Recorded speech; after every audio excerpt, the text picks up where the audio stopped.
high-severity BIOS vulnerabilities affecting a multitude of Dell devices.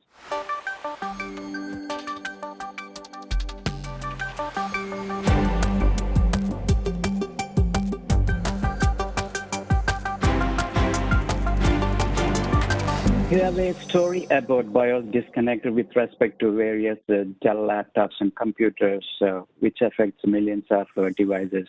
Could you elaborate more on the techniques, what could be done? Yeah, sure. Thanks, Ganesh. Yeah, so basically what's happened is there's actually a chain of vulnerabilities that have come out that impact Dell's BIOSConnect feature and their HTTP boot feature. So the BIOSConnect is basically a feature that allows, or provides network-based boot recovery, allowing the BIOS to connect to Dell or Dell servers and via HTTPS and download, a recovery or a boot image. And then their HTTPS boots feature software is an extension to the UEFI boot specifications, allowing it, booting from an HTTPS server. So these two pieces of the software, the BIOSConnect and the HTTPS boot feature, utilizes Dell's own BIOS HTTP stack. And what's happening is on the first particular vulnerability, there's an improper certification validation, which is basically allows an unauthenticated attacker to execute arbitrary code at the BIOS or UEFI level.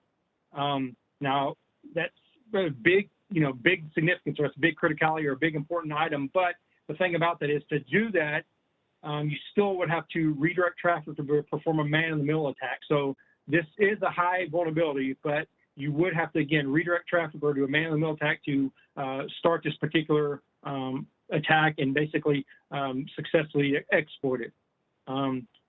The BIOSConnect piece also has a few other buffer overflows that would allow a malicious authenticated admin user to run arbitrary code and bypass restrictions.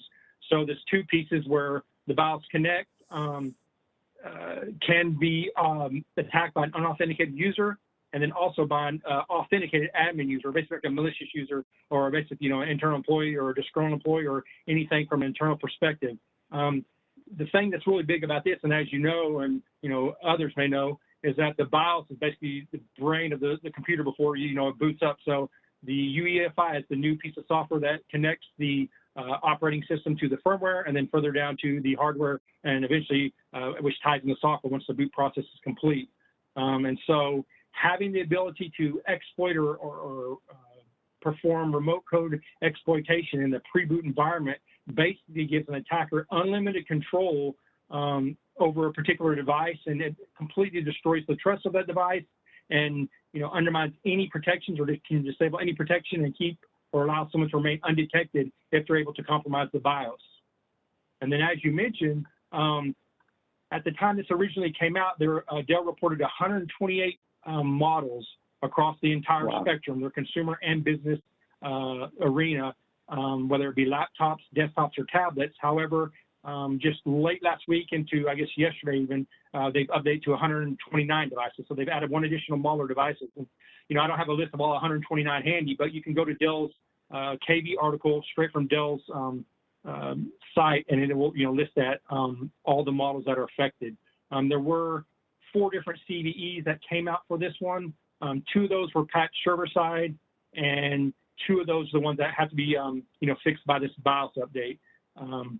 And there was, I think it was, 2021, 21571, 72, 73, and 74 are the CVE numbers. And so 73 and 74 were the ones, as I mentioned, were remediated on the server side, but 215, 71, and 72 are the ones that do require client BIOS updates.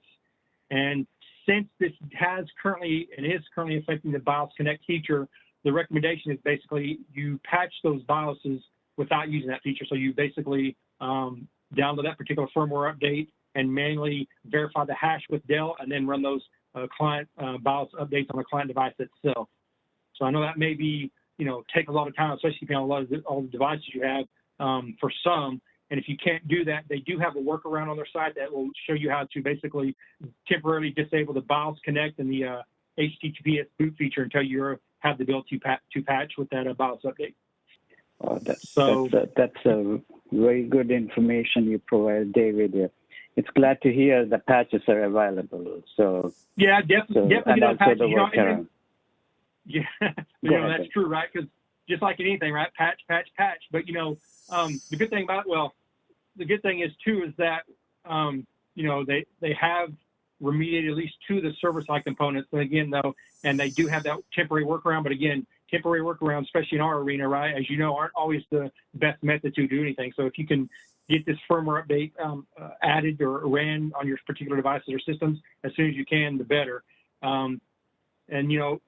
With these BIOS updates, I know BIOS updates have been out there in the past, especially UEFI, but since UEFI is kind of fairly new, I mean, it's not, it's been around about 18 years now. The fact is, it looks like this is going to be a new trend in of BIOS/UEFI targeted updates. And I even know that one of the researchers who looked into this and some others, they're going to have a big presentation at DEF CON on this exact item. So, and they're focusing specifically on BIOS or UEFI type attack. So again, it's something if you haven't ever looked at before, if you're, interested, I mean, we all would be interested, but if you're specifically working or focusing on that aspect of your security model, then it's definitely something to look into. And if you can, watch that particular presentation they're going to be given after DEF CON when they publish it, that will discuss this in more detail and basically lay out how they found out the exploit for this particular item.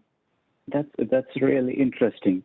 So the key takeaway is whoever has the Dell kind of devices is the best to check with some patches or firmware updates, right? Yep, that's correct. Yeah, and like I say, I don't have the list, but being 129 different devices across consumer and business and, tablets, laptops, and PCs, that's definitely room for one to just, go look. I mean, if you have a good inventory of your systems, or even if you don't, it's good to just, go out to the Dell site, look at that KB article that they put released and, see if you're impacted. But again, 129 devices, as you say, probably covers the majority of, IT systems and individual home users as well.